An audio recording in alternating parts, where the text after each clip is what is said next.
Ms. Depler and Mr. Cohn are attending virtually. Okay. All right, so we can go ahead and get started. The only one on Zoom. Mr. Cohn, Commissioner Cohn and Commissioner Depler are on both on Zoom. I'd like to call the February 3rd meeting of the Planning and Zoning Commission to order. Tonight on the agenda, we have one public hearing, two letters of recommendation, two information reports, and one correspondence item. Can I get a roll call of commission members, please? Commissioner Boren, Commissioner Helfrey, Here. Commissioner Cohn, Here. Commissioner Clayton, Here. Commissioner Depler, Commissioner Jackson, Commissioner Rubis, Here. Chair Beatty, Here. Councilmember Brost, and Mayor Garitano. Here. Thank you. Can I get an approval of the minutes from January 21st, please? Motion by Commissioner Helfrey, second by Commissioner Clayton. Any discussion? All those in favor of approving the minutes, say aye. Aye. Any opposed? And I will abstain since I was not here.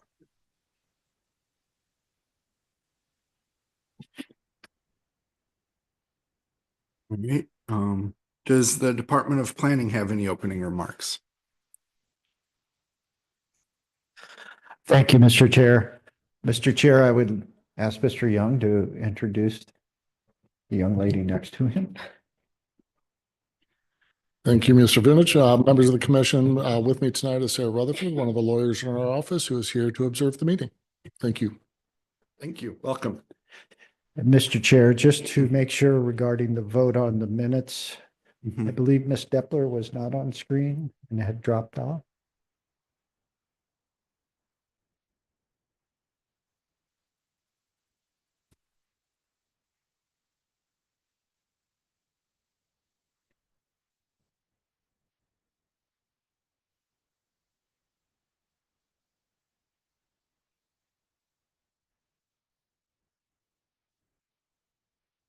Mr. Chair, if you could ask Ms. Depler if she was on at the time of the vote on the minutes. Okay. Commissioner Depler, did you approve that? Were you on for the vote for the minutes? So I just got my audio to work. I was not on, but I will abstain because I was not here last week or last month. Thank you. Thank you, Mr. Chair, and thank you, Commissioner Depler. Just wanted to make sure we had it right. Okay. That's all I have tonight. I assume 5 is enough for that, right? That's correct. Okay. Right. At this time, we'll open it up for public comment. If you want to speak on the public hearing we have, now is not the time, but if you want to speak on any other agenda item, please turn in a comment card to Mr. Newberry up here at the front, and he will call you to the podium when it is your turn. Mr. Chair, so far this evening, I have one speaker here in person and one who had previously raised their hand on Zoom. The speaker in person at City Hall is Mr. Faulkner. All right.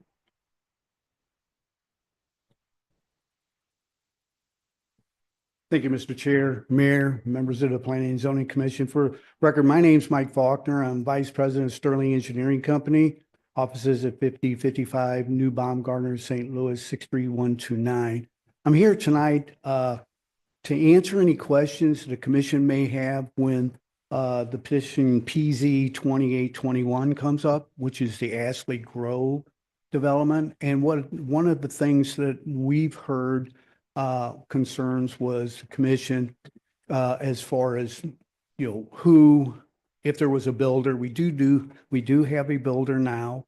Prestige Custom Homes is going to be the builder. And I do have today, I brought in and gave to Mr. Newberry the copies of their brochures. So if during that segment of the Planning and Zoning Commission, if you want to see those are available to view. Other than that, I'll be happy to answer any questions when that comes up. All right. Thank you for your comments. Thank you.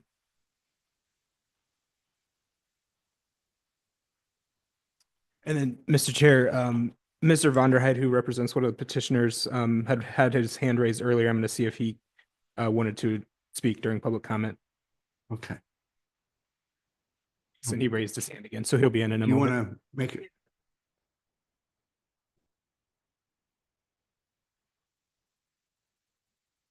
Yes. Yes, this is Mike Von Wright. I'm here if any questions come up to be answered on Etherton Heights. Is that all you had, Mr. Vanderhyde? Yes. Okay, thank you.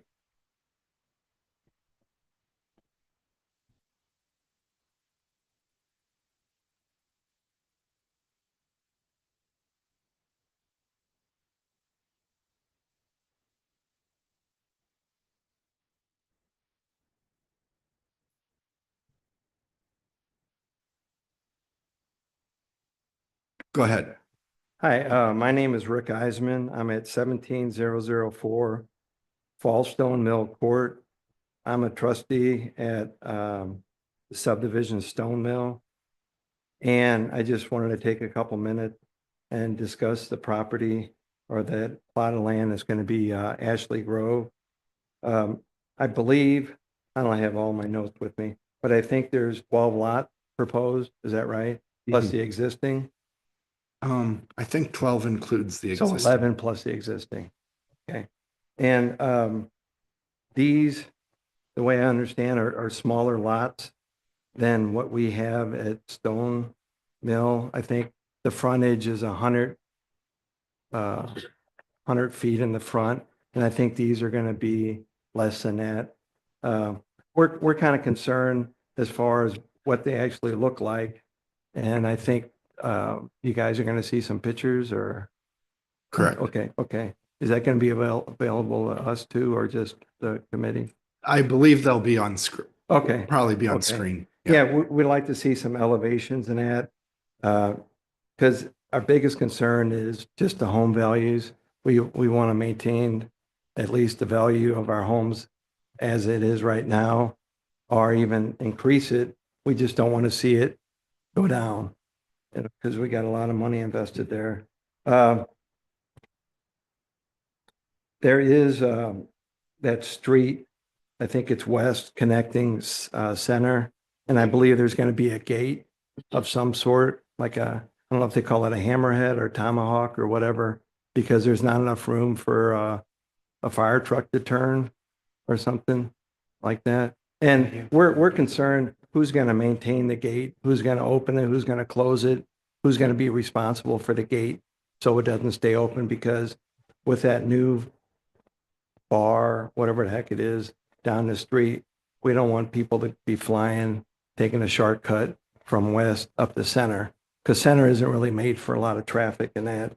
The other thing is, Mike Whalen built our house and Stone Mill and some of this on Center Street, and he's been held to a higher standard as far as the size house, the brick and veneer, the side entry garages, and we're kind of confused why this builder or this person is held to a different standard as far as why is it okay to have smaller lots and more lots in that. So that's kind of pretty much our concern with, we would like to keep it the same way with 100-foot frontage and all side entrances instead of having several with front entrances and that. But that's all I got. All right. Thank you for your comments. Thank you.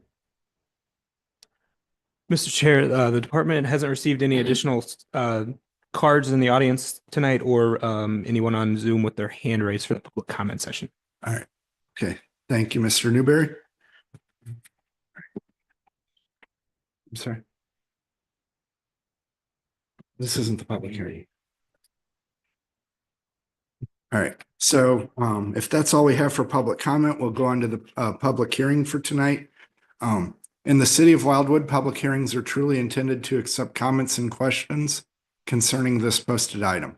Since this request is being presented at a public hearing, no action is planned on this item tonight, and consideration of it is to be taken no earlier than the March 2025 Planning and Zoning Commission meeting.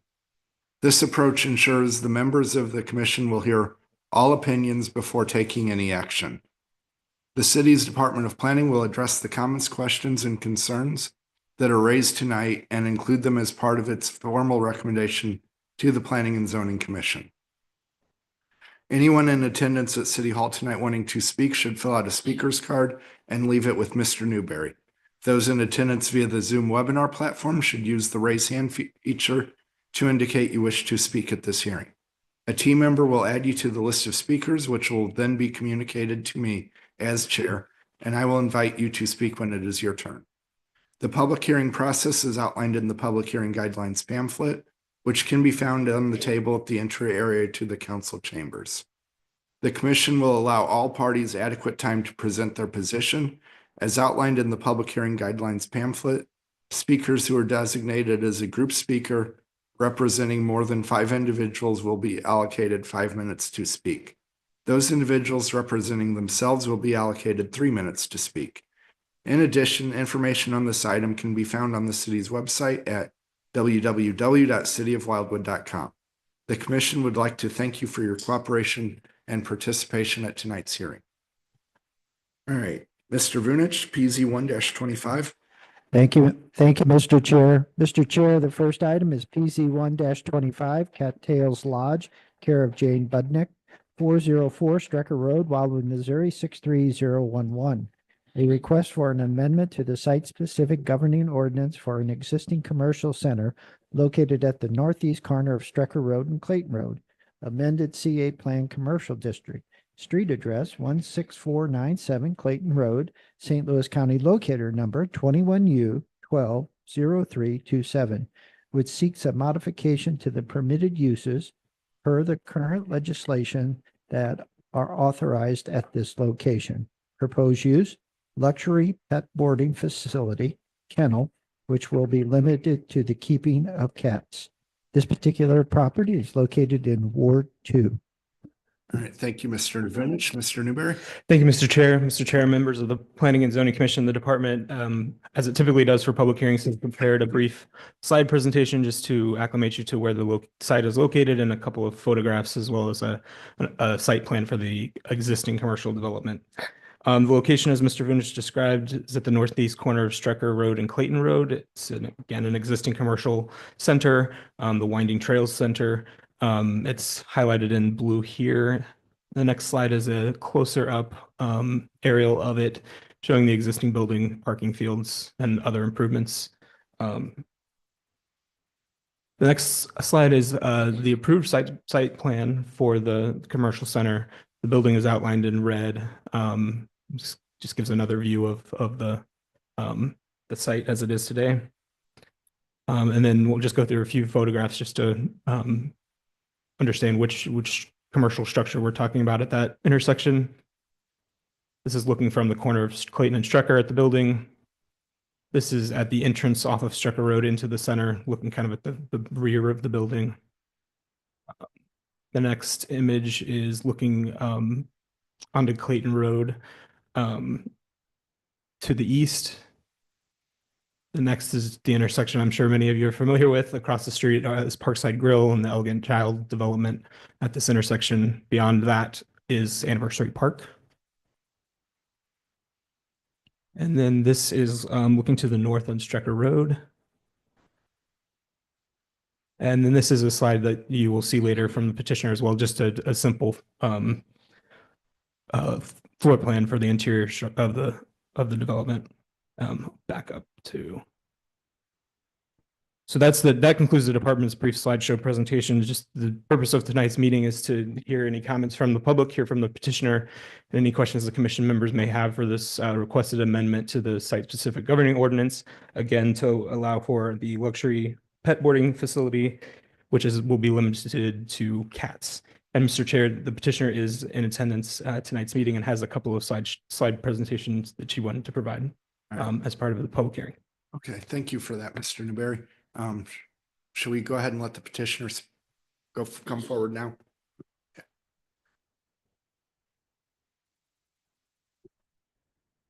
Hi there. Hi. Thank you, Chair, Commissioners, Mayor. Wonderful to be here. My name's Janie Budnick, and I have Cattails Lodge as a great opportunity to have the first all-cat luxury boarding facility in the St. Louis area. So I live in Wildwood, and of course, this is where I wanted it. I did just have a couple of slides again, just so you kind of see what the interior floor layout is going to be. So yes, Cattails Lodge, it is going to be a boarding and enrichment facility, strictly cats. It will be fully interior, nothing to the outside. So everything will be kept with inside the building footprint itself. And then just that next little slide, there we go. So that is my representation of what is going to look like on the inside. There will be 8 luxury suites that can house 1 to 3 cats each. They're going to be approximately 4.5 by 6 feet. There will also be an opportunity for regular cat lodges that they can be boarded in with an estimated capacity of about 42 cats if we are fully booked. There will additionally be an office in the front and future plans for a cat-specific groomer in the back part of the building. Other than that, the center area will be open for enrichment where each cat will be able to come out individually to have their own individual playtime. We have plans for specific air purification and exhausting. Other than that, I believe the ceilings in there are about 16 foot, so it will be open air. The suites on the side are going to have a mesh topping over them to prevent any escapees. And let's see, other than that, no questions about sound. Fortunately, they are kitties. There's going to be soft music playing for them, along with specific therapy for odor control and the relaxation of the cats and fell away for any stressors. The noise that there might be would typically be the 2 managers that would be in the office. I do have 2 managers at my current business that will be absorbed into the same place. And then approximately 1 to 2 staff members who are doing the feeding, care, and medicating of the pets. We will be open typically from 8 to 4. That's when it will be staffed. We are only going to do drop-offs and pickups by appointment. We will have a very small entryway, so we do want to make sure that we don't have any crossover between the cats and the people coming in. So very low traffic coming in and out. We're looking at probably 3 to 5 parking spaces really being needed at any time. Other than that, it's a beautiful location. The entire wall where the suites are all windows. So of course, we will have a lot of hummingbird feeders outside for purely their entertainment. Let's see. Size-wise, we do already have a Department of Agriculture license for our private boarding, so it will be easy to add this on to what we currently have, knowing that they do require 3 to 4 square feet per cat, which is abysmally low. We will have much more than that for each cat to enjoy. Yes, I will open it to the commission if there are any specific questions. So I do have one, right? So on your diagram, the 1 through 8, is that the? Those are the luxury suites. Okay, Mhm. so I thought I'd heard you say 1 to 3 per there, and then I heard you say 42 maximum. Yes. So the suites are 4.5 by 6 feet. Actually, by those dimensions, the Department of Agriculture would let me house 6 per suite, but I'm going to cap it at 3 per suite. So if you count them, max capacity, 3 per suite, the lodges will provide boarding for an additional 18 in a standard cat boarding lodge style. The pictures that you see up there are essentially what the suites themselves would look like, the 1 through 8. Okay, so yeah, I was Does trying to that figure help? out the difference between the 24 and the 42. The And- lodges will house up to 18 individual cats in Okay. the green lodges on the right side. The Okay. suites will house anywhere from 1 to 3 if it's a multi-cat household. Understood. Thank you. Mayor Garitano?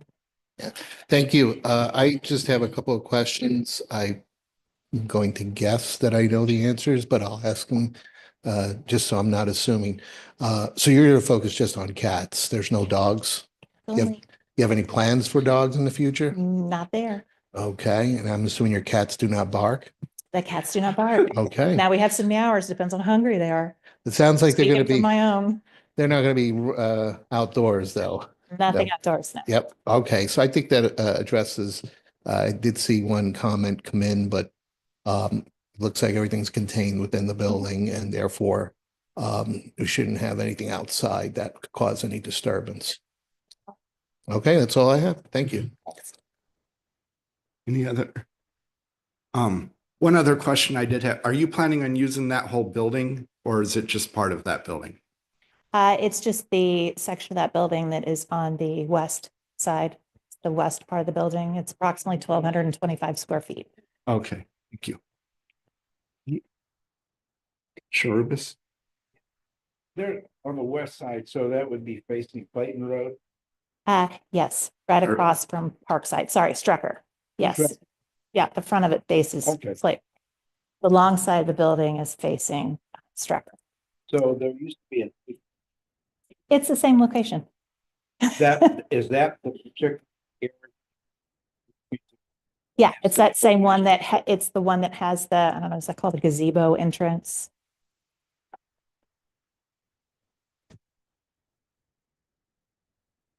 Commissioner Alfred?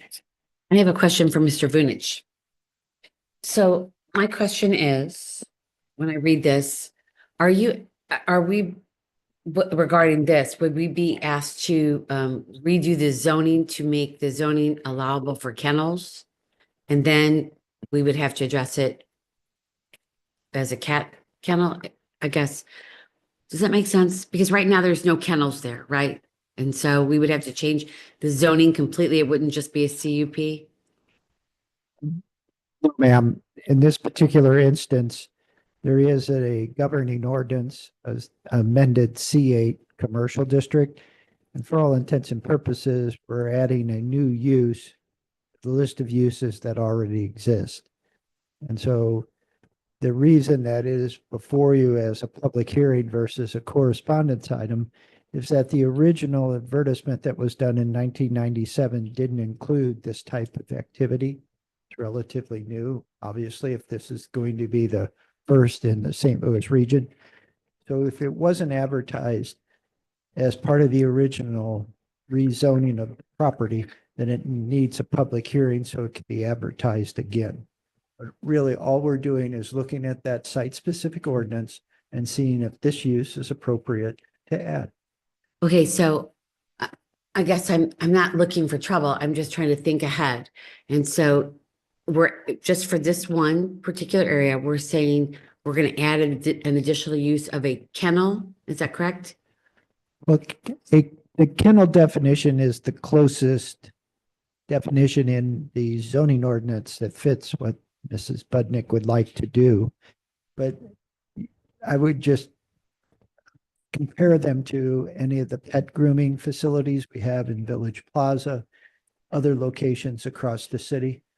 And so we have pet care facilities, whether it's boarding, grooming, daycare, et cetera, in all of our commercial districts. Okay, well, the reason I ask is because when I read these comments of people that live over there, the concern is that we're approving a kennel for that. And then, so let's just say, we hope that your business lasts forever, but let's say that one of the other businesses in there goes out and somebody else comes in and says, well, this is zoned for a kennel. And then we have somebody that wants to come in and do a kennel for dogs.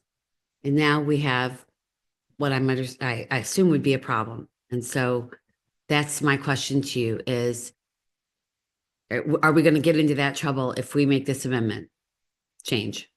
If Mr. Newberry, Ms. Ripito, and I have done our job, what we will do is first, we advertised it for a boarding facility for the keeping of cats, no dogs.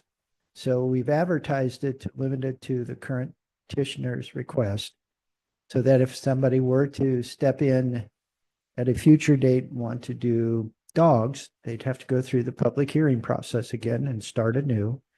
And then the intent would be, if the department makes a favorable recommendation, we will revise the site-specific ordinance to ensure that what you heard tonight in terms of the size of the unit space, the maximum number of cats, all those things are incorporated into that ordinance.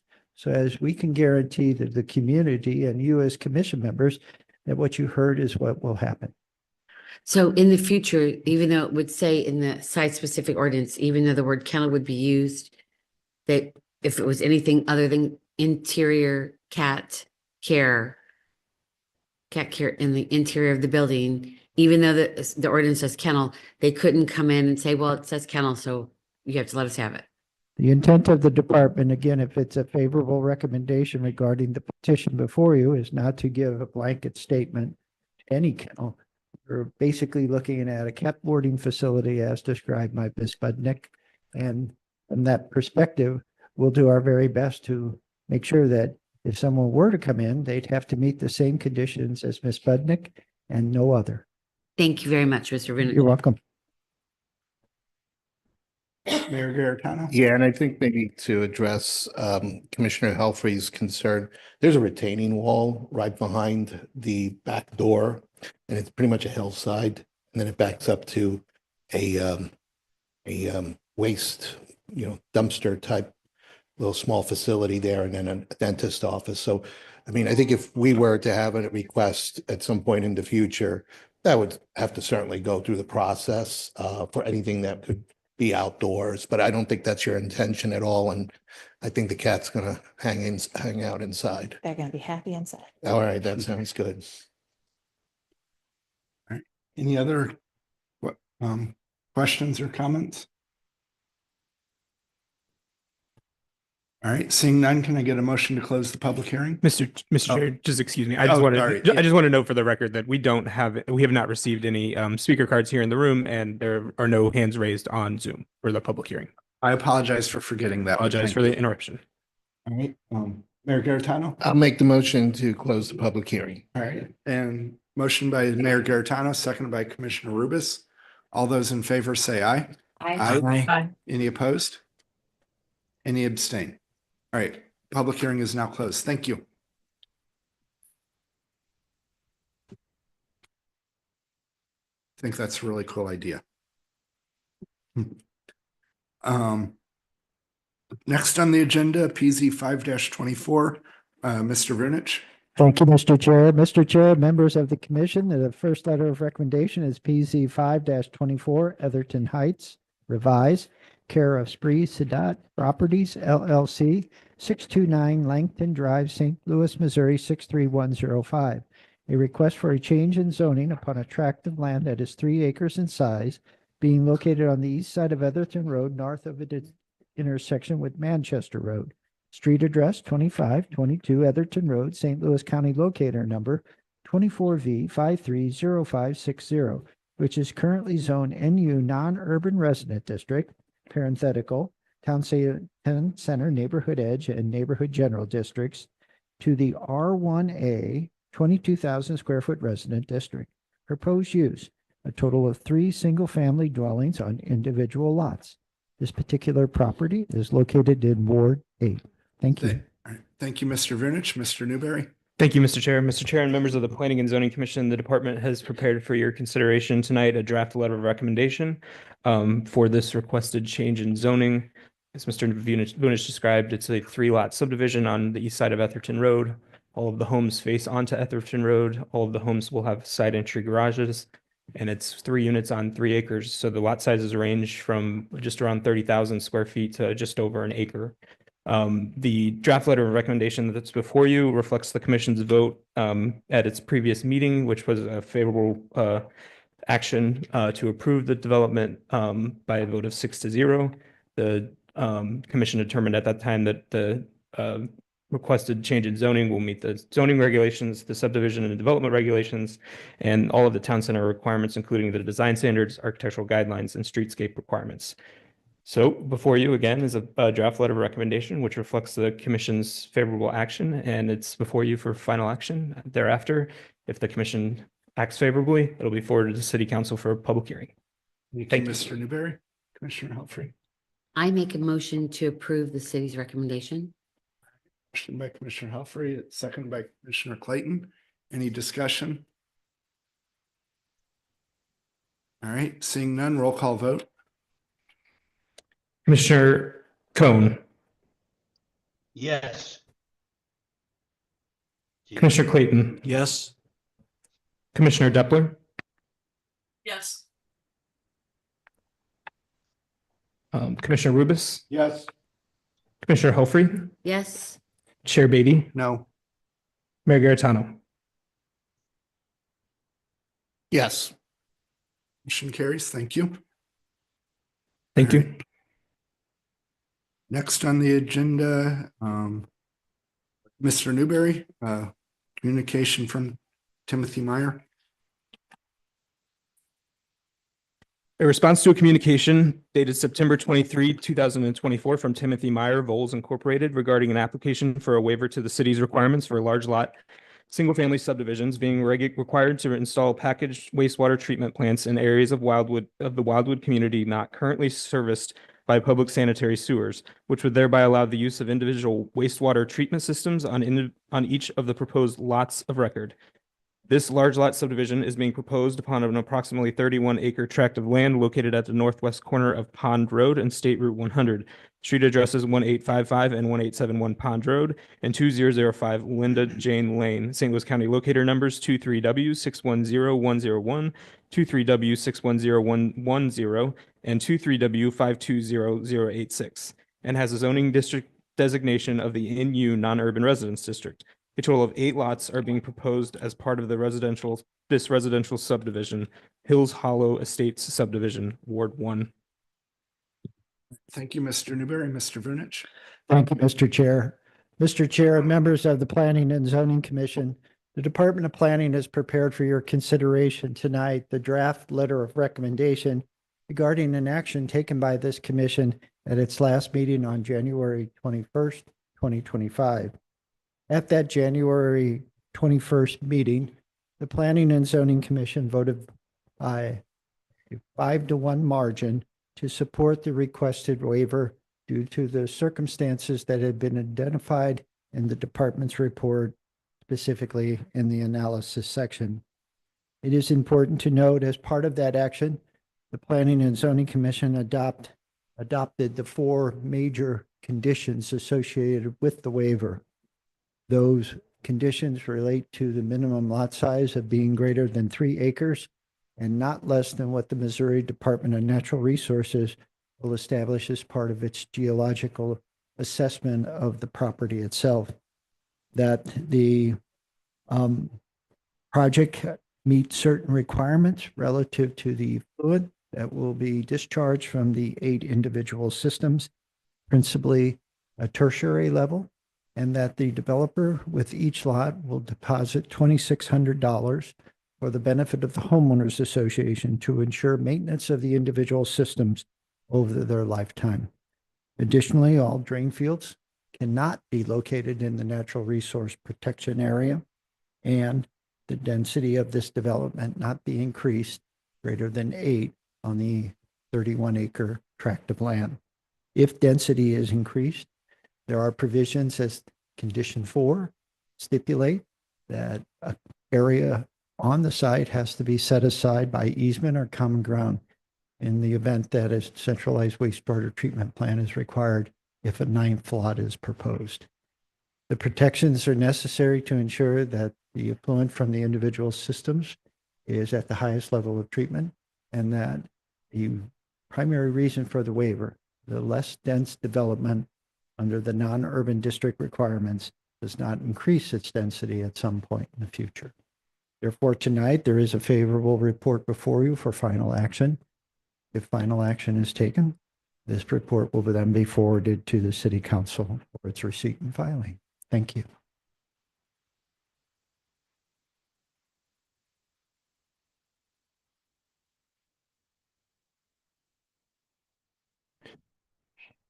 Mr. Beatty, is your microphone on? I apologize for that. All right, so we have a motion by Commissioner Rubis and a second by Commissioner Helfrey. Any discussion? All right, seeing none, roll call vote. Commissioner Clayton, Yes. Commissioner Depler, Yes. Commissioner Rubis, Yes. Commissioner Helfrey, Yes. Commissioner Cohn, Yes. Chair Beatty, Yes. and Mayor Garetano. No. All right, motion carries. Thank you. All right, next on the agenda, PZ 5-22, Mr. Newberry. A request of the City of Wildwood Planning and Zoning Commission regarding PZ 5-22 New Community Church amended C8 Plan Commercial District, Town Center Workplace District with a conditional use permit CUP in association with the same. South side of Manchester Road, west of Taylor Road. Street addresses 16830, 16832, 16832A, and 16840 Manchester Road, St. Louis County, locator numbers 24V630352, 24V630011, 24V610068, and 24V520202, which would revert the current zoning designation of the property to the NU non-urban residence district. Accompanying this matter is a request to terminate the existing conditional use permit, CUP, associated with the site. These subject requests are due to the required site development plan, SDP, not being submitted not being submitted for its review and action by the Planning and Zoning Commission within the allowable 24-month period of time, Ward 8. Thank you, Mr. Newberry. Mr. Vunich. Thank you again, Mr. Chair. Mr. Chair and members of the Planning and Zoning Commission, the department has prepared for your consideration tonight a report with recommendation regarding the reversion of the current zoning district designation of this approximately 4-acre property and the termination of the conditional use permit that was granted by the Planning and Zoning Commission in conjunction with the rezoning. As is explained in the report with recommendation, the owner of the property, or I should say the former owner of the property, New Community Church, had purchased the 4-acre site to increase available parking, given their congregation size has increased substantially, as well as address a shortage of recreational space on their current site. The recreational space included a number of active facilities as well as a trail that would be around the perimeter of the property. The Planning and Zoning Commission recommended the rezoning of the property, granted the conditional use permit, and the City Council concurred, authorizing the change in zoning and allowing the effective date of the conditional use permit to pass after 15 days of review time. The New Community Church, given their growing attendance, which is continuing on, has purchased a property on Wild Horse Creek Road in the city of Chesterfield. The property has been sold to another place of worship, and New Community Church will be leasing the facility through May. The new place of worship not only purchased the location on the north side of Manchester Road, where the actual physical facility is located, but also was required to purchase this 4-acre area. Therefore, New Community Church has no plans to proceed forward. That's an important note of distinction in that under the amended C8 plan commercial, under the amended C8 plan commercial district and the conditional use permit, there are requirements that a site development plan be submitted in a 12-month period and with an additional extension of 12 months allowed. That has not happened, and so therefore, under the zoning ordinance, the Planning and Zoning Commission is required to hold a public hearing, which was conducted on January 21st, and then move forward with the reversion and determination of the zoning tools. Therefore, tonight, the department is presenting you the first of 2 reports on this matter. A letter of recommendation will follow. And as part of the information report with recommendation, the department is recommending the reversion proceed and the conditional use permit be terminated. After a motion and second, the department will be glad to answer any questions you may have regarding this report. Thank you. Thank you, Mr. Vunich. Any discussion or motion?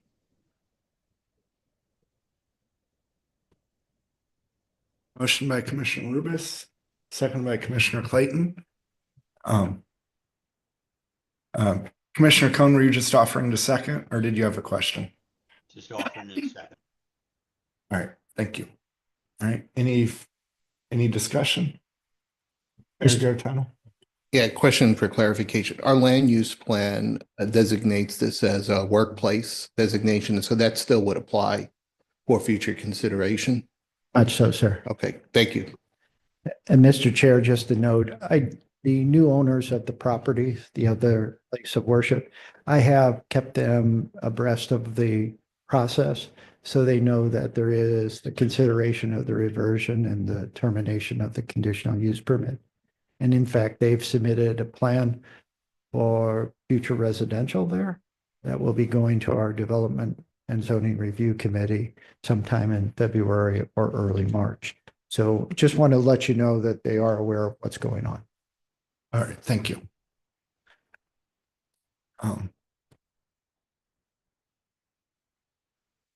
Call vote? Commissioner Depler, Yes. Commissioner Rubis, Yes. Commissioner Helfrey, Yes. Commissioner Cohn, Yes. Commissioner Clayton, Yes. Chair Beatty, Yes. and Mayor Garetano. Yes. Thank you. Motion carries. Thank you. All right, next, let's see here. Mr. Newberry.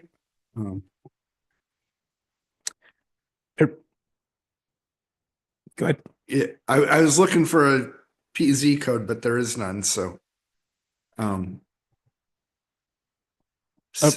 Cypress Real Estate Yes, sir. LLC, I guess. A request from the owner under contract petitioner Cypress Real Estate LLC, care of Daniel Stegman, 16100 Swingley Ridge Road, Suite 210, Chesterfield, Missouri 63017, that seeks the reapproval of the previously adopted site-specific governing ordinance establishing a planned residential development overlay district for this single-family residential subdivision on a parcel of ground that is located on the west side of Center Avenue, south of its intersection with Manchester Road. Street address 2623 Center Avenue, St. Louis County, locator number 24V420032. This reapproval request is necessitated given certain timeframes associated with the required site development plan, SDP, were not met and now have lapsed. The previously approved and now proposed use of this subject site is a total of 11 new single-family dwellings, along with the retention of the existing residents, thereby totaling 12 units, with all being on individual lots of record, including street improvements, common ground, and required public space areas, Ward 8. Thank you, Mr. Newberry. Mr. Vinich. Thank you again, Mr. Chair. Mr. Chair, members of the Planning and Zoning Commission, before the department begins its presentation on its information report, which does contain its recommendation regarding the components of the request, I do want to clarify that at the public hearing on January 21st, I mentioned a total of 12 lots and the existing dwelling being retained. That was incorrect. I corrected myself that day, that night at the public hearing, but I just want to make sure everyone understands. The proposal is for 12 lots inclusive of the existing residence that currently owns the 5-acre tract of land. So my apologies again. The department has prepared for your consideration tonight a report that does not support the reversion of the property zoning to the NU non-urban resident district. The department would first note that this particular property is located in our town center. And that's a key distinction. We've heard from many of the residents in Stone Mills subdivision, and that particular subdivision is not part of town center. It is designated suburban residential area under the master plan. And as you know, as part of the suburban residential area, when this particular property was developed, allowed up to 2 units per acre, now only 1 unit per acre, and therefore has a different standard than any of the properties that are part of the town center boundary. The town center boundary in this particular instance, again, is inclusive of this 5-acre site, and the site's been designated Neighborhood Edge District under the land use plan in association with the town center plan. The Neighborhood Edge District does limit development to residential types. And in this case, and in all cases, they have to be single-family detached dwellings on individual lots. During the first review and action on this particular project, which was completed by City Council, but is back before the Planning and Zoning Commission due again to the site development plan not being completed in the required time frame. And the regulations relating to this process in the Planned Residential Development Overlay District are much more strenuous than in the C8 Planned Commercial District. The requirements are clear. The project in this particular instance is 11 new lots, each with a single-family detached garage in association, with a single-family dwelling and a 3-car garage in all instances. The new lots will be served by a new internal street that, as part of the original action, was to be connected to West Avenue, and a T-turnaround would be constructed at the easternmost edge of the property and preclude direct access to Center Avenue. The plan, for all intents and purposes, does meet the existing Planned Residential Development Overlay District ordinance that was approved by City Council approximately 2 years ago, meaning that there is ample public space as shown on the plan. The street will comply with our town center street specifications and streetscape standards. The lots are a minimum of 92 feet in width to accommodate the side entry garages.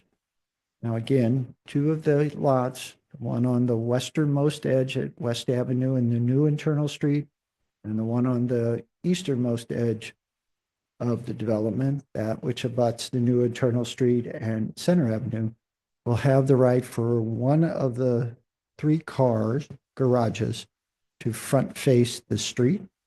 And we showed at that time kind of a motor court appearance that has been utilized in the manors at the enclaves, which is part of the manor, the Cherry Hills development, the enclaves at Cherry Hills.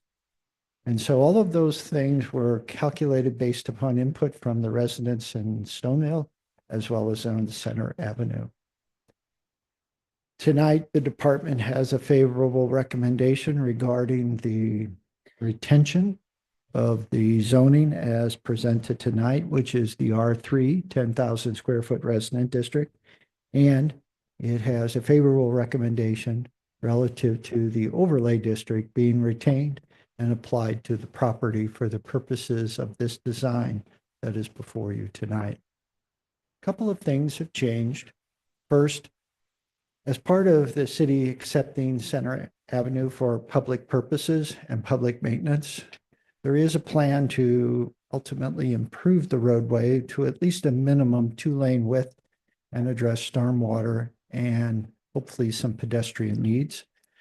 As part of that, utility relocations are required, and one utility has already completed such, and that's the Missouri American Water Company. And as part of the relocation of the water main, they upgraded it. And so one of the concerns in this area has always been the low pressure circumstances. And we feel that as part of Center Avenue and future development, the Missouri American Water Company has improved the circumstances substantially. Additionally, the petitioner has requested reconsideration of the T turnaround. The department has retained the T turnaround as part of the proposed conditions, but in the report, it does note that it is part of town center. New urbanism encourages connections of streets to create multiple ways to access property and to create walkable communities. And so from the perspective of the department, it recognizes the concerns of existing residences, and the petitioner proposed a gate, an emergency gate. And so to answer a couple of questions regarding the gate will have to go through Architectural Review Board, as any of the other structures or buildings.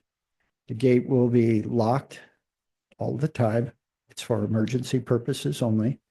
And fire district and the police department will have access to the lock or the code. and that's it. The gate would be in public right of way, so it will be maintained by the city of Wildwood, just as the public street. From that perspective, we feel comfortable that this particular developer can create a gate system that would be appealing and attractive. That's our expectation, and if it's part of the ultimate recommendation of the Planning and Zoning Commission and action of City Council, that would be the expectation. I would note that there's been conversation about the developer finally being selected for the 11 new home site.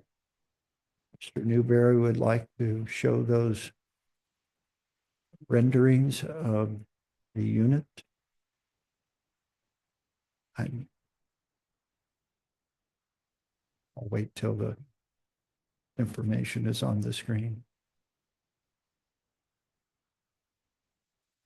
So the developer is Prestige Custom Homes, and for the most part, I do not know of Prestige Custom Homes doing work in the city of Wildwood unless it's been in a large lot area and just on individual lots that are available and they are selected as the builder. I think it's key to note that as part of the recommendation tonight, all of those items that were required of stone mill are in place. That means architectural shingles for the roofing material, that the elevations, the materials be either concrete fiberboard with backing, party board, stone, wood, but no vinyl siding. All penetrations in the roof have to meet the shingle color.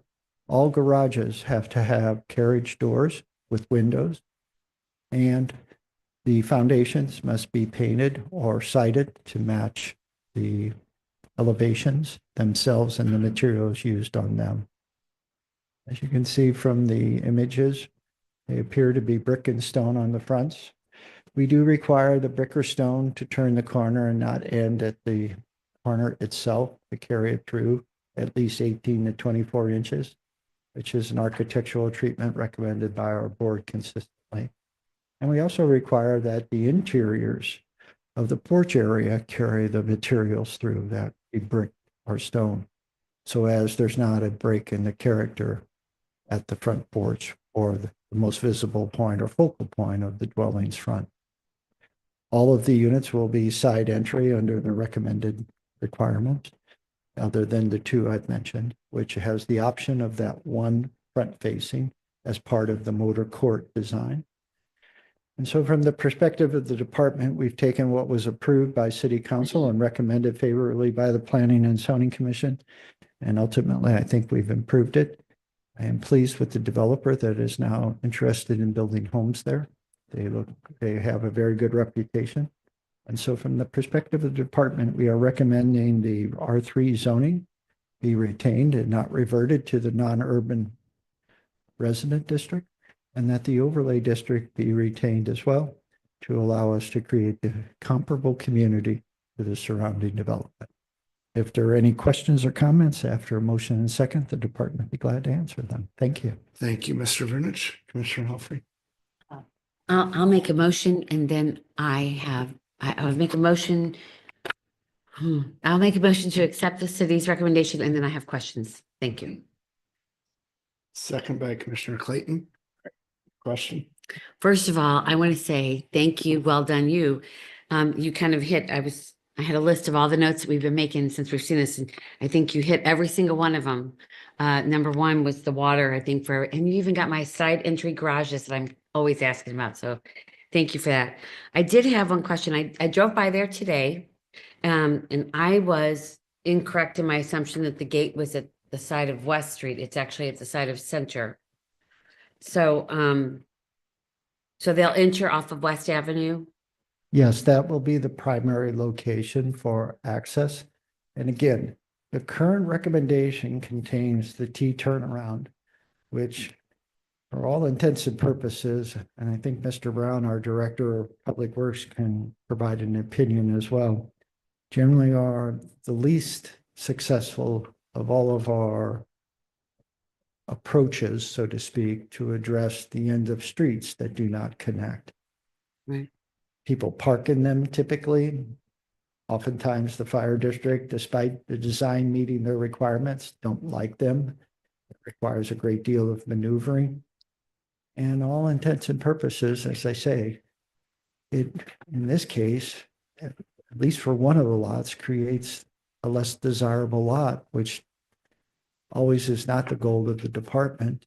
Want to provide the best lots we can, then the best homes goes on those lots, and that's success for the city of Wildwood. Okay, so then I have two more questions, but let's follow along with that. If there's such a problem with those and they tend to not be successful, then why are we doing it? I mean, is there just not another option? Well, there's the connection of the street to create a through street between West Avenue and Center Avenue. That's an option. The cul-de-sac is an option. The cul-de-sac takes a great deal of land Land. area to complete. Therefore, the 11 lots will probably drop to 8 or 9 lots. And certainly there is an economics to all of this. There's a certain number of lots that are needed to guarantee that the project is successful and can proceed forward. The gate isn't the best solution. We'll treat the driveways at the end of the street where the gate is located so as if there is turnaround traffic, there's an easement for such, particularly for emergency vehicles. Will require heavy duty concrete or asphalt, so it stands the turnarounds. And then obviously our Department of Public Works will do an excellent job of signing the street as not through. And for the most part, we'll do the best we can. But emergency access is always principal amongst the Department of Public Works and the Department of Planning. So whatever the choice is of the Planning and Zoning Commission, our goal is to ensure that the emergency vehicles can maneuver in and out and do it safely and quickly. And so the reason we're doing the T-turn is because is it because the people that live along Center Avenue have requested a no through traffic? Or is it because Center Avenue isn't wide enough to handle the traffic? Well, Mr. Calcaterra has spoken at several of the meetings. He is a resident of Stone Mill subdivision, and he was concerned first and foremost about cut through traffic. I assume that would be traffic that would be on State Route 109, make a right turn on the New College Avenue, and make a right turn on West Avenue, make a left turn onto the new internal street, and then either make a left or right turn on Center Avenue to either go to Stone Mill or Estates at Bordeaux to residential subdivisions. So cut through traffic was a key concern. And then the residents on Center Avenue for many, many, many years, it's been a street where it was a dead end.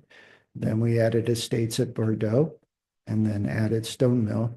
So from their perspective, there's been significant changes, and I assume they would like to not see additional traffic if they could. Okay. It just seems to me that, I don't know, it just seems to me that if we're putting in something that we think isn't going to work, I have a little trouble with that. But let me go on to my next question for you. It says on this, in the design components, it says number 9, street components it says they're partially met. I'm sorry, on the packets of page 9. And it's also number 9. And then the other question I had was the design component number 11, the porch elevations. And again, from the perspective of the department, the plan doesn't show the detail that we require for our streetscapes. And as you know, in town center, we require a vertical curb versus a rolled curb or no curb. We also required themed street lights, street signs, along with street trees. And so those are items that are baked into the conditions and a requirement, regardless if the developer shows them initially or not. As you know, we get them in all of our residential areas because it's a requirement of town center planning. Perfect. Thank you very much, Mr. Vinich, for answering my questions. I'm still kind of concerned about the T-turn though, but I don't have another answer for it. I can provide Thank you. background on that. Mayor Garitano. Yeah, thank you. I have a couple of items that I would like to bring up and ask questions about, but to address the item regarding the turnaround, that was a major point of contention from the residents. So as you're aware, prior to me becoming mayor, I was the council member for the last 9 years right there in Ward 8. So I know and have had many conversations with the folks at Stone Mill, Old Town Park, and even Bordeaux Estates. But when this proposal initially came up, that was a major issue for them, was that traffic coming onto Center Avenue. And so Center Avenue right now, as it is, doesn't have the width, and there's still a lot of improvements that need to be made. I mean, we just got fortunate that we were able to put just a layer of asphalt. It was a lot worse before. So that was one item that they didn't want to have the connection, and therefore that's where we got the, I believe it's referred to as the T turnaround there. I actually, as council member, was not in favor of the proposal. I was one of those that voted against it on the council. However, the rest of the council did approve it. So I'm still trying to determine whether I will change my opinion from what I did back then. But I do have, so that's still a major point of contention, having that traffic there. It sounds like Director Vunich has brought up that there is a solution by putting the gate, and therefore it only be used for emergency uses. But I think if we're going to do that, the responsibility for the maintenance of the gate has to fall on that new development. Do you know if that's going to have an HOA, that new subdivision? Yes, as part of the recommended conditions, there is a requirement for indentures. Indentures are enforced by a homeowners association. And certainly, as we work through the planning process, if the project moves forward, we can include those requirements. Yeah, I think if it does move forward, yes, that the maintenance of the gate falls on the responsibility of the HOA, and that they have to maintain it and keep it well maintained. A couple of other items or questions. I know that the original proposal had a slightly different look and feel. Do you have that by any chance, where we can kind of look at before and after? Because what we had looked at before and what ultimately was approved is somewhat different. So I'm curious to see the differences in what we have before us. And I can let Travis look for it. In the meantime, I can go to my other questions. Certainly. So we did see elevations. I think that's important for the residents to see what these homes look like, and I'll be interested in hearing their feedback after tonight's meeting. The other item is, we heard the concern about home values. Do we know what they're planning to market these homes for, what the home values are? I would have to defer to Mr. Faulkner, the petitioner's representative, but I know Prestige Custom Homes has been in that 800 to $1 million, if not more, dollar range. Okay, so is that something Mr. Faulkner has an answer, at least what's the starting price that they're looking at? What I was told was that these homes will start in the 900s, but they're estimating that the homes will run anywhere between 1.3 and $1.6 million. Okay. Well, thank you for that information. Appreciate that. All right. The street width in there, you know, that is an important topic of concern for me. Do we know what the street width will be? They are showing, as part of the cross section, a 22-foot wide driving surface plus the vertical curb. So let me just describe it a little bit better. So there is the curb and gutter. They have updated this particular plan. So we've got 2.6 feet on either side with curb and gutter. Obviously, not all the curb and gutter is available. So 6 inches of that 2 feet is the curb itself, excuse me. And so they have a 26.1 plus taking out the curb and gutter, they're approximately at 25.1.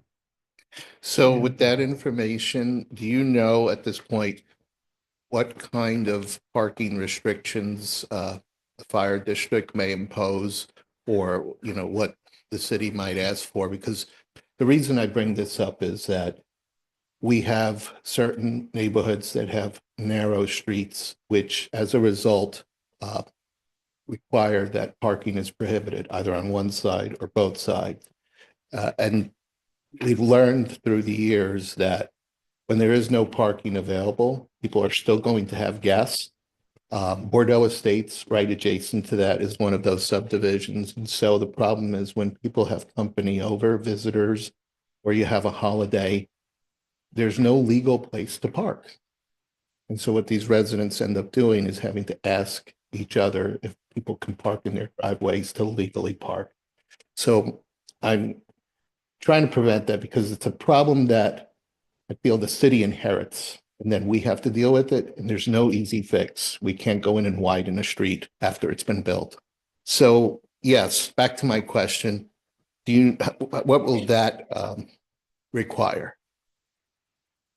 Well, again, the cross-section shows what I described. The flat plan or the site plan shows a 26.1 width, which means that under the fire district regulations, they'll be able to park on one side of the street and the other side would be posted for no parking. So the design of the lots relative to the homes will include a minimum of a three-car garage. The side entry creates an apron that could accommodate at least 2, if not 3 additional cars. So at least each lot will have the capability of accommodating 5 to 6 vehicles as part of it. And then as described in the flat plan, the site plan, they'll be able to park at least on one side of the street. So is that enough for if 2 of the residents have a party and they're not at the same party? Maybe not, but as I say, we don't necessarily park for those events. All right, well, thank you for that. It is somewhat better than I'd hoped for, at least because if there was no parking, we'd have a similar issue like Bordeaux, which they then are forced either to park illegally or have to hope that someone lets someone park in a driveway. So let's see what other questions I have here for you. Travis, did you find what the prior drawing looked like? Yes, sir. Previously, what's presented on the screen is what's being proposed this time with the gate consideration. What is shown here is the iteration of the plan. Previous plan I was able to find as quickly as possible. That shows the T turnaround on the east end of the street. So it looks like if you kind of go back and forth, the most significant change is just the elimination of the T turnaround with the gate. It looks like same number of lots. And Mr. Mayor, if I may, I did encourage the developer to consider something else than the gazebo behind the couple of home sites on the north side of the street. Past experience indicates that that's nothing but a problem.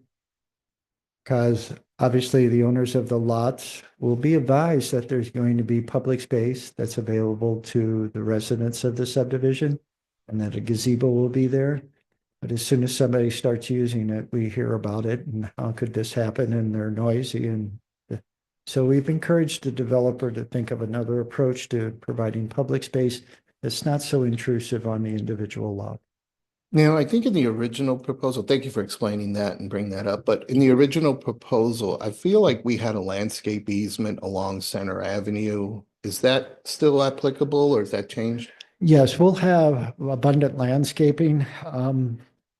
As we got further into the first round of this discussion with the original plan, that was a key concern, and we wanted to landscape both West Avenue and Center Avenue. And we will have that as part of the proposed conditions. The standard requirements from our tree manual will apply, and that's street trees along the public street, and then the buffer yard components along the streets themselves. And so before the letter of recommendation is presented to the Planning and Zoning Commission, if it is favorable, we can certainly ask the developer to provide any updates to that landscape scheme. And then one other question. So on the south side, that is the city's trail that is between the back of these proposed lots and the lots that are part of Stone Mill. So do we have any landscape requirements as part of those properties that go up against that trail? As, you know, part of that, I'm thinking of what we have over at the enclaves of Cherry Hills, where we have some landscaping that backs up to along trail or sidewalk there, the back of those homes. Well, as you can see with Stone Mill, we retained some of the existing woodlands in that, what I'll call that northwest corner. And then there were some additional plantings added by the developer, but we did not require a landscape plan per se. Certainly as part of this, that may be a selling point for Prestige Homes or the developer, him or herself. And so I certainly can have that conversation. Yeah, I think that would be helpful. You know, I know in other situations, and I think back to the days of back in 2015, 2016, the Manors at the Meadows. I believe that we accomplished that with landscaping along, well, we actually created a dedicated landscape easement that Right. was maintained by the HOA. But if there is landscaping, I think that's going to create somewhat of a natural buffer between those homes and the trail. And, you know, I think that there's already some landscaping on the south side, the existing stone mill. Looks like those residents have already planted trees along there. But I think that's a good lesson learned for us to create that landscaping, which would improve the view there. Mr. So- Mayor, that's yeah. a good suggestion in that it also kind of helps define the edge of the public and private properties and therefore eliminates the risk of trespass or ongoing trespass. Well, yeah, and I think that's reasonable. I mean, in other cases, we've asked for a fence to be put in, but I don't think that we have a fence on the south side or didn't require one of Stone Mill, if I don't recall. I don't recall that we did, but if we have the landscaping, that may create that buffer. So I think that covers all my questions. Thank you, Travis, for bringing up the before and after. It looks like the same number of lots as previously. The big change is really just the turnaround. And instead of doing that T turnaround, we're putting in, there's a road, but there's a gate there that will only be accessible for fire. And we have a couple of instances in Wildwood where we do have that. But I think that's a compromise for the residents, you know, preserving that initial intent of not having the traffic flow onto Center Avenue. Commissioner Humphrey. Mr. Vudish, just one more question. As far as Center Avenue goes, is there going to be at any time, is there any way that they would consider widening that road? I mean, I know that I drove it today and it doesn't look like there's any really a lot of space to widen it. But I guess my question is, if we put these in here, does that allow any future space for Center Road there or not? Well, through the development process, Old Town Park, Wesley Park, and Stone Mill have all dedicated additional land area for future right-of-way. So we have in certain locations 30 feet. At other locations, we have total width 30 feet. In other locations, we have 40 feet. And so the intent would be, as we improve Center Avenue, to ultimately get 2 full lanes of traffic, stormwater management facilities. The tough part has been fitting the sidewalk in place. The sidewalk becomes almost up to some of the front porches, particularly on a couple of the units on the east and west side of Center Avenue. So got a plan right now that doesn't necessarily show a future sidewalk.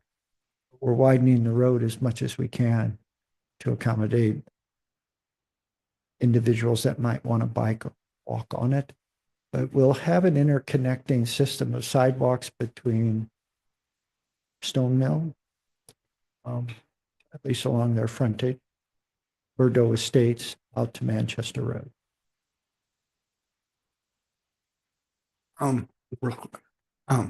Speaking of sidewalks,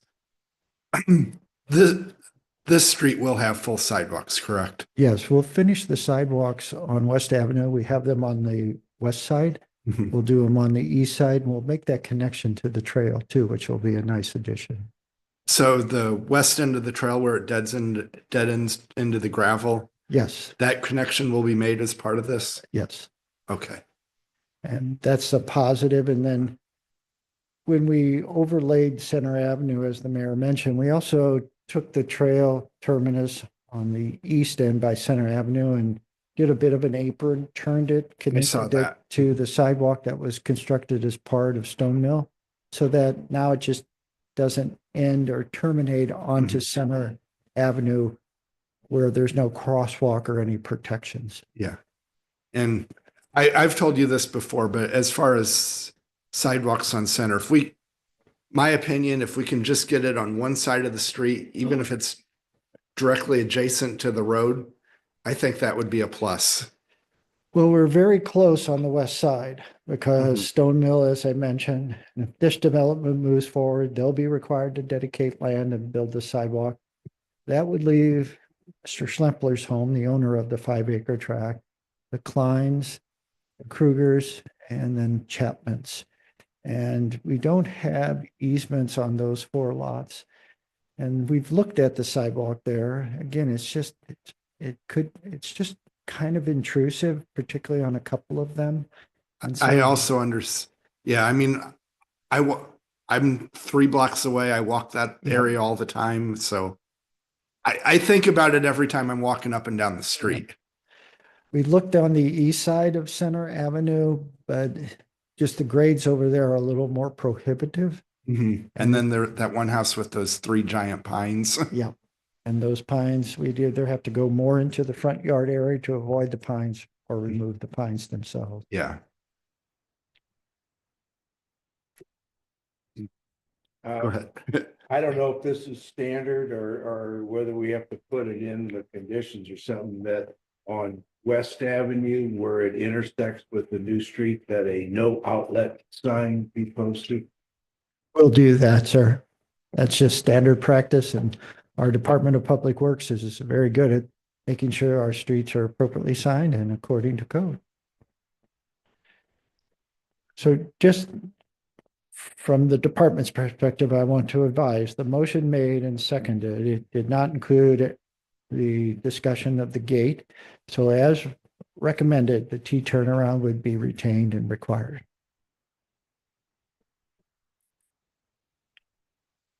So if somebody wants to add, can we add to do we have to vote on what it is, or do we vote on what it is and then do an amended one? How does that work?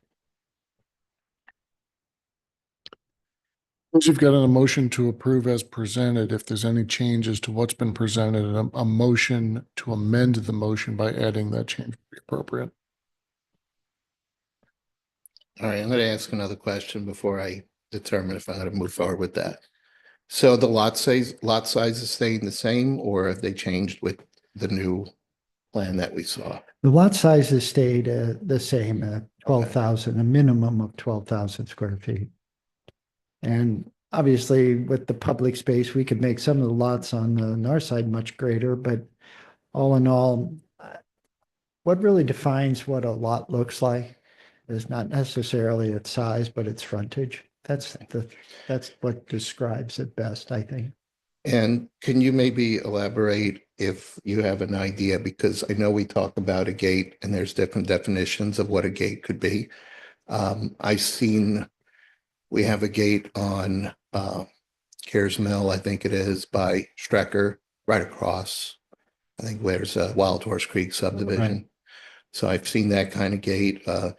What kind of gate should folks be left with? What kind of impression? I think that's going to matter too. The department's perspective is the gate would be anchored by 2 brick columns that have some character to them. Okay. Maybe even a capstone of limestone or something akin to that. And then it would be a gate that would actually have most of them are aluminum, but I'll call it wrought iron style, and has some character to it. There's a mix of them. There are some, like in the Wills Trace subdivision off Joe's Way, is just 2 posts and a bar that the Monarch Fire Protection District required. But it fit there because it was in the middle of the woods and no one saw it. Here, it's going to be a centerpiece of a development that has $1 million homes or more, and in an area where the homes are very nice and have a high value as well. So we want to make a compliment. I appreciate that. I think that would be helpful information. I would like to get feedback from the residents because this was a major point of contention when I was a council member. And certainly, but I understand if commission wants to take a vote. The city attorney maybe can answer this. Does that require just a majority, simple majority tonight, or will it require 2/3? The motion to amend, that would be a simple majority to amend it, but the final vote requires the 6 members of the Planning and Zoning Commission. Okay, so therefore that would be the, sorry, that's 2/3 or I'm trying to think. Well, we've got, we need to go at least 6-1, I So- think, since there's 7 in it. But this is back again next month at this Yes. commission? Tonight Okay. is the information report prepared by the department in its authorship. In a month's time, it would come back as a draft letter of recommendation under the authorship of the commission based upon its action tonight. Okay. Mr. Chair, if I may make a correction then to what I stated, the motion to amend would be a simple majority. The motion to prepare the report would also be a simple majority, but final passage would require 6 votes. That's what I Oh, thought. okay, my bad. I Okay, apologize. I mean, I think, again, just looking for that feedback and just trying to see if I can get that and try and include their thoughts and opinions, because I know that we had addressed the main sticking point with the T turnaround, but if this gate suffices, and it sounds like Director Vunich has elaborated that it's going to be of high quality with stone columns, wrought iron, so that might, and then I think the other items that I brought up would help with compromising the additional landscaping that I mentioned earlier. Thank you. Oh, Commissioner Rubis. Okay, so if we take a vote on the motion as off, this will be approved with turnaround, no gate. Correct.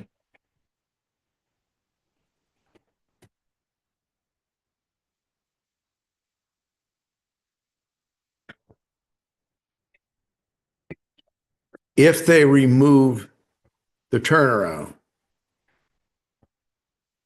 and to be decided later on, but if that should happen, does that, if you remove the turnaround, does that increase lot frontage? It vastly improves the 2 lots that would be impacted by the T turnaround. So from that perspective, what we'll see is, I think, 11 lots that have consistent appearance from the street and will be complemented by what I would like to think an attractive gate system. Can I? So, yeah, I think, hearing this, and I know this has come up recently with the T turnaround where we ends up where someone makes it their permanent parking spot. And that's my concern is, and just having a car constantly there and it's up against what is on the other, right there, Center Avenue through whatever, trees or landscaping might be. So I just think that's maybe by doing that, what is being proposed, that's going to eliminate having a car just sitting there, because I've seen that happen in a couple of spots, Well, the city built a modified T turnaround at Birch Forest Drive and Brightleaf Court, and we've had nothing but problems with it. So that's part of the reason the Department of Planning, which was very much involved in that design, just would prefer that we could find another solution. Okay, well, yeah, I think solving that, then I'll make the amendment, but I am going to seek feedback. So, may come back with some thoughts in the next meeting. So I'll make that amendment to modify from the T turnaround to the gate as Director Vunich mentioned tonight. Is there a second on the amendment? Second by Commissioner Helfrey. All right, then let's hear. We need to vote on the amendment then, right? Yes, sir. All right. Any discussion on the amendment? All those in favor of adding the gate instead of the T turnaround to the proposal, say aye. Aye. Any opposed? Any abstain? Okay. And all right, so the amendment passes. And then is there any further discussion on the overall motion? Commissioner Helfrey. Sorry, I have a question on the amendment. Does that go in where you said you would like the HOA responsible for that gate? Is that also included in your amendment? Yeah, that would be my intention. It needs to be maintained. And that was the intent of the department. Excellent. Thank you. So back to the main motion. I do have a Yeah. question for Director Vunich. Sorry, I'm keeping you Oh, busy that's fine. tonight. One of the concerns we heard was, and you addressed this before a little earlier, about maybe different standards. And I understand that Stone Mill is outside of the town center. And this particular site we're talking about tonight is in the town center. Old Town Park is in the town center. So are the side yard, front yard, backyard setbacks, are those being held to the same standard as was with the Old Town Park and what was built on not East Avenue, Center Avenue? Wesley Park is an R3 zone property without the benefit of a PRD. So their side yard setbacks are a little greater because there is no overlay district. It was a 4-lot subdivision versus an 11-lot with the existing residents. But in terms of Stone Mill being a suburban development, its setbacks are a little different. But consistently, as far as the R3 10,000 square foot resident district in town center, setbacks match what we've done previously. And I would liken them to Main Street crossing, et cetera. Thank you. All right. Okay, any final questions before a vote? All right, roll call vote on the motion with the amendment. Thank you, Mr. Chair. Commissioner Rubus, Yes. Commissioner Helfrey, Yes. Commissioner Cohn, Yes. Commissioner Clayton, Yes. Commissioner Depler, Yes. Chair Beatty, Yes. and Mayor Garitano. Yes. All right, motion carries. Thank you.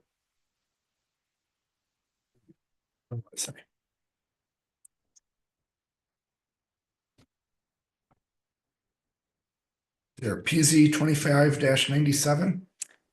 Mr. Vunich. Thank you, Mr. Chair. The last item on tonight's agenda is a response to a request from Crown Castle, owner of Tower Facility, that seeks the replacement of existing antenna with new types on the telecommunications tower and facility authorized by PZ 25-97, Sprint Spectrum LP, parenthetical, Marinist Retreat Center. Conditional use permit, CUP, in the NU non-urban resident district, east side of State Route 109, south of Old State Road, which would allow the exterior arrays to extend 18 inches in lieu of the required 12 inches from the tower structure itself. This particular property is located in Ward 6. Thank you, Mr. Vunich. Mr. Newberry. Thank you, Mr. Chair. Mr. Chair and members of the Planning and Zoning Commission, the department has prepared for your consideration a report regarding the request that Mr. Vunich just read into the record. The commission is very familiar with this tower location. Most recently, in December 2024, it granted an annual renewal of it with some conditions, maintenance conditions associated with it, many of which have been addressed. The reason for tonight's agenda item is that a submittal was received by the department to modify the equipment on the tower itself. The review of that removal and replacement of existing antennas revealed that they are proposing a newer type of technology that requires additional space for the antenna to be offset from the pole itself. However, the current conditional use permit, as it's written, limits it to 12 inches. The newer technology requires 18 inches. The department would note that not only with this tower, But the tower, particularly at Clayton and Strecker Road and maybe some others, modifications have been made to existing conditional use permits to accommodate this newer technology. So the department, with this information, and given the height of the antennas on the 115-foot tall tower, doesn't believe that 6 inches will be a visual scar on the horizon, and supports the provision of the newer technology to provide better service to our residents and the traveling public on State Route 109. The department thinks this is a key location for telecommunication facilities, which is demonstrated by its successful use by many co-locators for, I think, 26 years. And so therefore, the department is recommending that the Planning and Zoning Commission support the requested amendment to the conditional use permit, which is again changing the requirement from 12 inches to 18 inches for the antenna offset on the pole. Thank you. All right, thank you, Mr. Newberry. Commissioner Helfrey. I will make a motion to approve the city's recommendation. All right, second by Commissioner Clayton. Any discussion?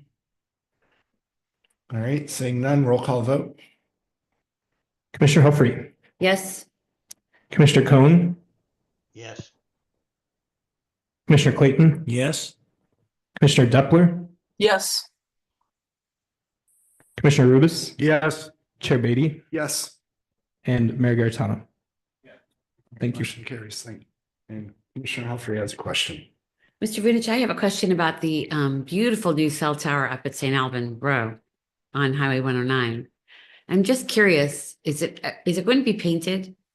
And the only reason I'm curious is because I've had several people ask me, and I have to look at them and say, I don't know. So I was just, and is there going to be a light on top of it? No light on top. If a telecommunications tower exceeds 200 feet, then it has to be lighted. Under 200 feet, it does not. That's why you see most of our towers, particularly the ones we did in the early years, were either at 199 feet or less, because we wanted to avoid the lighting requirement. I will have to check the conditional use permit. The Planning and Zoning Commission, along with the Department of Planning over the years, have approached it in two different ways. Most of the towers are that flat gray, and from the standpoint of the horizon, generally blend pretty well. But in this instance, we had the water tower, which was required to be painted a dull white, or maybe not a dull white, but a white color. So I'll have to check and then get back to you, but I apologize. I don't want to give you a wrong answer. Important question. Okay, looks like that's the end of the agenda, so motion to adjourn. All right, motion by Mayor Garitano, seconded by Commissioner Rubis. All those in favor say aye. Aye. Any opposed? Any abstain? All right, we are adjourned. Thank you, everyone.